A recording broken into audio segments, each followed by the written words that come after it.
오늘 우리의 신앙 여정 속에서 한 번쯤 마주하게 되는 깊은 질문에 대해 이야기 나누고자 합니다. 우리는 왜 때때로 믿음이 차갑게 식어버린 것 같다고 느낄까요? 하나님을 위해 살아야 한다는 것을 알면서도 어디서부터 그 힘과 동기를 얻어야 할지 막막할 때가 있습니다. 오늘 이 시간, 성경은 바로 그 질문에 대한 해답을 우리에게 보여줍니다. 방송을 시작하기에 앞서 오늘 말씀이 여러분의 마음에 울림을 준다면 이 은혜가 더 많은 이들에게 흘러갈 수 있도록 공유해 주시길 부탁드립니다. 여러분의 좋아요와 구독은 복음을 전하는 귀한 씨앗이 됩니다. 이 말씀을 듣는 모든 분들 위해 하나님의 평강이 함께하기를 기도합니다. 이제 로마서 12장을 함께 펼쳐보겠습니다. 1절과 2절에서 사도 바울은 이렇게 기록합니다. 그러므로 형제들아, 내가 하나님의 모든 자비하심으로 너희를 권하노니 너희 몸을 하나님이 기뻐하시는 거룩한 산제물로 드리라. 이는 너희가 드릴 영적 예배니라. 너희는 이 세대를 본받지 말고 오직 마음을 새롭게 함으로 변화를 받아 하나님의 선하시고 기뻐하시고 온전하신 뜻이 무엇인지 분별하도록 하라. 먼저 바울의 요청을 깊이 생각해 보십시오. 너희 몸을 거룩한 산제물로 드리라. 이것은 가벼운 권유가 아닙니다. 욥기를 보면 사탄은 하나님께 이렇게 말합니다. 한 사람에게서 많은 것을 빼앗을 수 있습니다. 그의 집, 차, 평생 모은 재산, 그가 가진 모든 소유물을 앗아갈 수 있습니다. 물론 그것은 그에게 큰 고통을 주겠지요. 하지만 그의 몸을 직접 건드리는 것만큼, 그의 생명을 위협하는 것만큼 큰 타격을 주지는 못할 것입니다. 한 사람에게 그의 목숨, 그의 생명 자체를 내어달라고 요청하는 것은 그가 가진 가장 소중하고 한번 사라지면 결코 되돌릴 수 없는 것을 달라는 의미입니다. 그리고 지금 사도 바울은 우리에게 바로 그것을 요구하고 있습니다. 우리의 삶 전체를, 우리의 존재 전부를 하나님과 그분의 나라를 위해 온전히 드리라고 말입니다. 그는 간절하게 권면합니다. 내가 너희를 권하노니, 설교자가 이처럼 뜨거운 열정을 가지는 것은 당연합니다.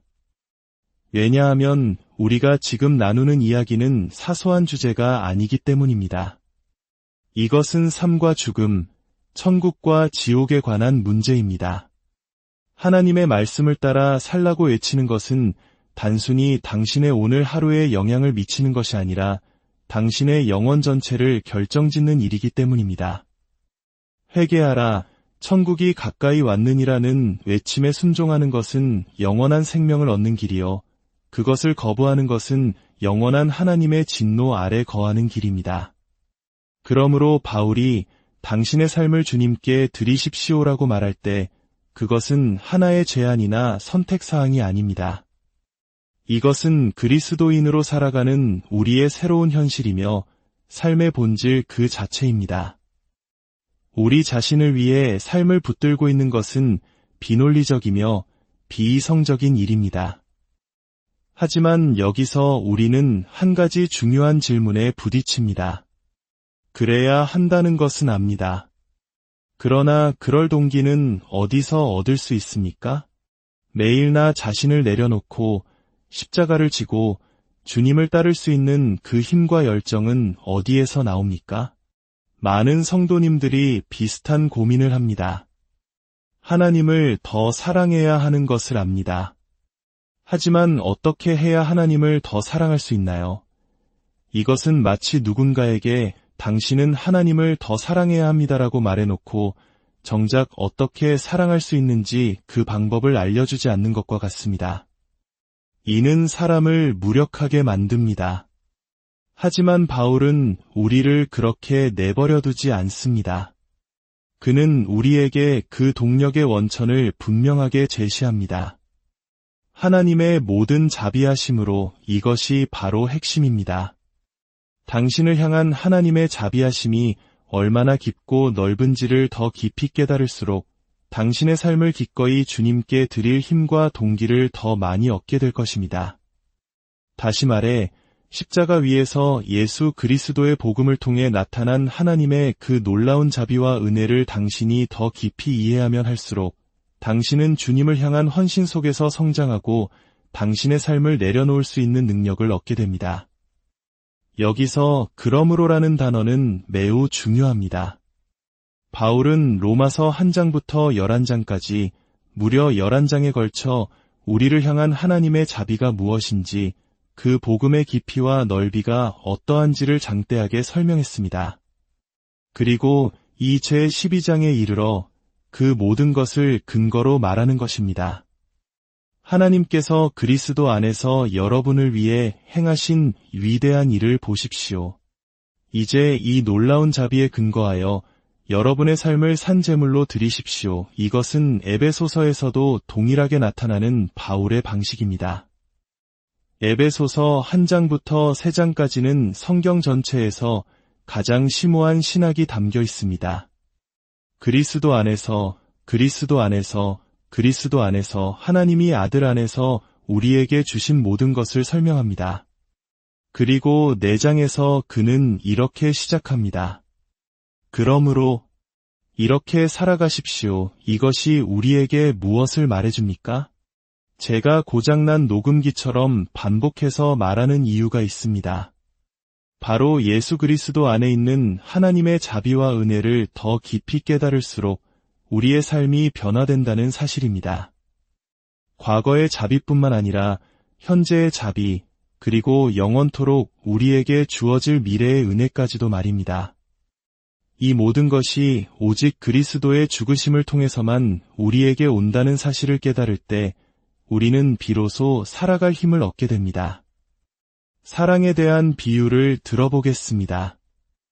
어떤 사람이 20년 넘게 함께 살아온 아내를 처음 만났을 때보다 지금 더 깊이 사랑한다고 말합니다. 왜 그럴까요? 시간이 지나면서 그 아내의 선하고 아름다운 성품, 그 미덕을 더 많이 발견했기 때문입니다. 아내의 그 미덕이 남편의 마음속에서 사랑과 애정을 자연스럽게 이끌어내는 것입니다.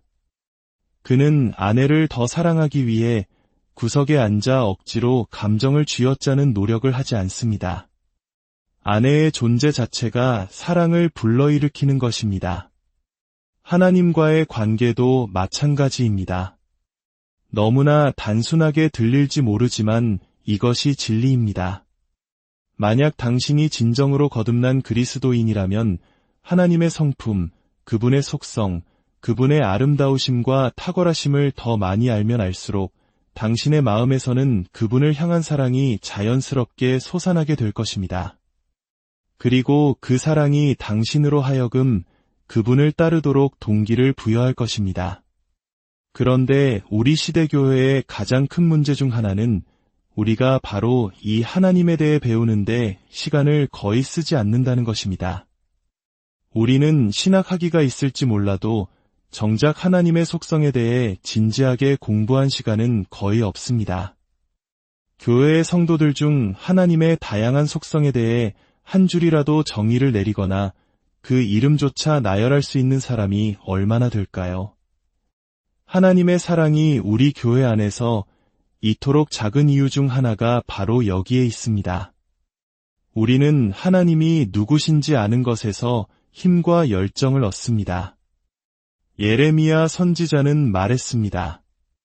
지혜로운 자는 그의 지혜를 자랑하지 말라. 용사는 그의 용맹을 자랑하지 말라. 부자는 그의 부함을 자랑하지 말라. 자랑하는 자는 이것으로 자랑할지니 곧 명철하여 나를 아는 것이라. 설교자의 주된 임무는 도덕적인 교훈이나 재미있는 이야기를 들려주는 것이 아닙니다. 그의 임무는 하나님을 해설하고 드러내고 설명하는 것입니다. 성도들이 예배당을 나설 때 자신이 무엇을 해야 하는지에 대한 부담감 때문이 아니라 하나님이 누구신지에 대한 경이로움 때문에 가슴이 벅차오르게 만들어야 합니다. 이제 다시 본문으로 돌아와 산제물과 거룩한 제물의 의미를 살펴보겠습니다. 먼저 산제물이라는 것은 살아있는 즉 생명력과 열정이 넘치는 재물을 의미합니다. 참된 영적 생명은 기계적인 프로그램이나 카리스마 있는 리더 혹은 새로운 사역 방법론에서 오는 것이 아닙니다. 진정한 생명은 오직 하나님께로부터, 성령으로부터, 하나님의 말씀으로부터 옵니다. 그리고 이러한 영적 생명력을 얻는 데 있어 기도는 필수적입니다. 당신의 교회는 얼마나 기도합니까? 예수님께서는 내 집은 기도하는 집이라고 말씀하셨습니다. 사도들 또한 우리는 오로지 기도하는 일과 말씀 사역에 힘쓰리라고 했습니다. 말씀 사역뿐만이 아니라 기도하는 일에도 힘쓴다고 했습니다. 진정한 부흥은 언제나 무릎 꿇는 기도에서 시작되었습니다. 다음으로 거룩한 제물입니다. 거룩하다는 단어를 들으면 무엇이 가장 먼저 떠오르십니까? 만약 죄가 없음, 도덕적 순결함만을 떠올린다면 당신은 거룩함의 본질을 놓치고 있는 것입니다. 그러한 정의는 우리를 율법주의로 이끌 뿐입니다. 성경에서 거룩하다는 말의 뿌리는 자르다, 분리하다는 뜻을 가지고 있습니다. 즉, 다른 모든 것과 구별되어 완전히 다른 범주에 속한다는 의미입니다. 하나님이 거룩하시다는 것은 그분이 그 자체로 독보적인 범주에 속하신다는 뜻입니다. 이 세상 그 무엇과도 비교할 수 없는 분이라는 말입니다. 천상의 천사 그룹과 땅 위의 벌레 중 어느 것이 하나님과 더 비슷하냐고 묻는다면 정답은 둘 다 전혀 비슷하지 않다입니다. 하나님은 우리나 천사보다 그냥 더 크고 더 나은 존재가 아니라 질적으로 완전히 다른 분이십니다. 그분은 가장 높은 가치를 지니신 분이며 무한한 가치를 지니신 분입니다. 그렇다면 우리가 거룩해진다는 것은 무엇을 의미할까요? 그것은 바로 하나님의 그 독보적인 가치를 우리가 인정하고 그분을 우리 삶의 가장 높은 이유와 목적으로 삼고 살아가는 것을 의미합니다. 그럴 때 우리는 율법주의자가 아니라 관계 속에서 하나님을 예배하는 자가 됩니다. 세상의 유혹에 아니오라고 말하는 이유는 단순히 그것이 나쁘다고 배웠기 때문만이 아니라 하나님이 세상이 주는 그 어떤 것보다 비교할 수 없이 더 아름답고 가치 있는 분이심을 보았기 때문입니다. 데살로니가전서 1장 9절은 이렇게 말합니다. 너희가 어떻게 우상을 버리고 하나님께로 돌아와서 살아계시고 참되신 하나님을 섬기는지 여기서 순서를 주목하십시오. 우상으로부터 하나님께로가 아니라 하나님께로 돌아와서 우상을 버리고입니다. 이것은 그들이 우상의 실증이 나서 새로운 것을 찾다가 우연히 하나님을 발견한 것이 아님을 보여줍니다.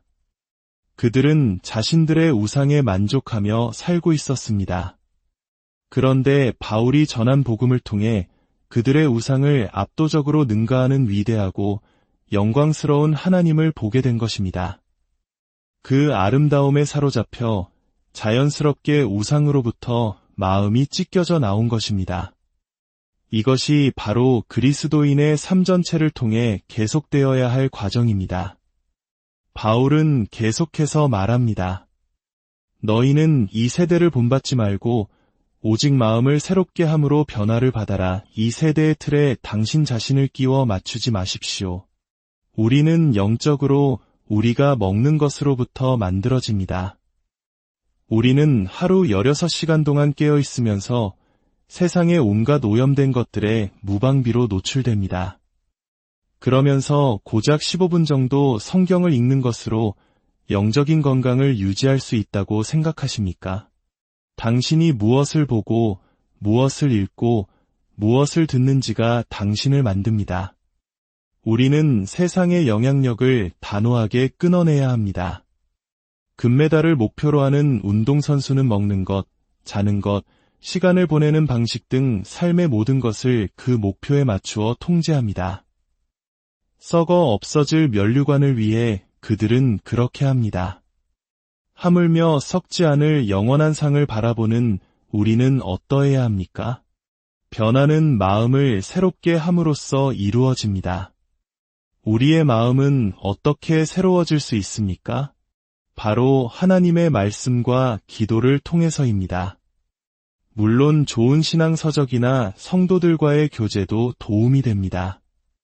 하지만 가장 우선적인 것은 하나님의 성령께서 그분의 기록된 말씀을 통해 우리 안에서 일하시는 것입니다. 당신이 그리스도의 말씀을 묵상하며 그분 안에 거할 때 당신의 생각은 그분을 닮아가기 시작합니다. 마치 오랜 시간 함께한 아버지의 몸짓을 아들이 무의식적으로 닮아가는 것처럼 말입니다. 우리가 꾸준히 말씀 안에 거할 때 우리는 그리스도의 마음을 배우고 하나님의 뜻을 분별하게 됩니다. 하나님의 뜻은 선하고 기뻐할 만하며 온전합니다. 그것은 우리를 영적으로 건강하게 하고 그리스도 안에서 성장하게 하며 하나님께 영광을 돌리고 그분의 나라를 확장시키는 방향으로 나아갑니다.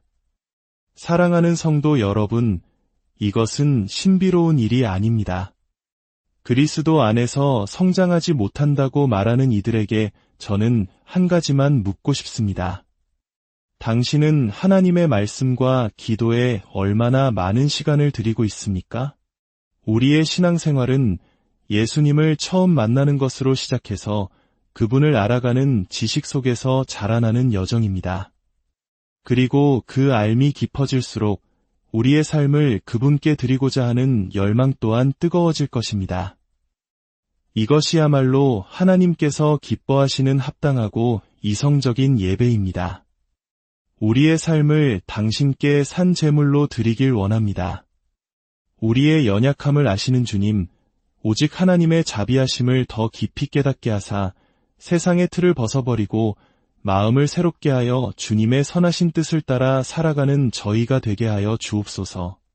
우리를 통해 주님의 영광이 드러나기를 간절히 소망합니다. 예수님의 이름으로 기도합니다.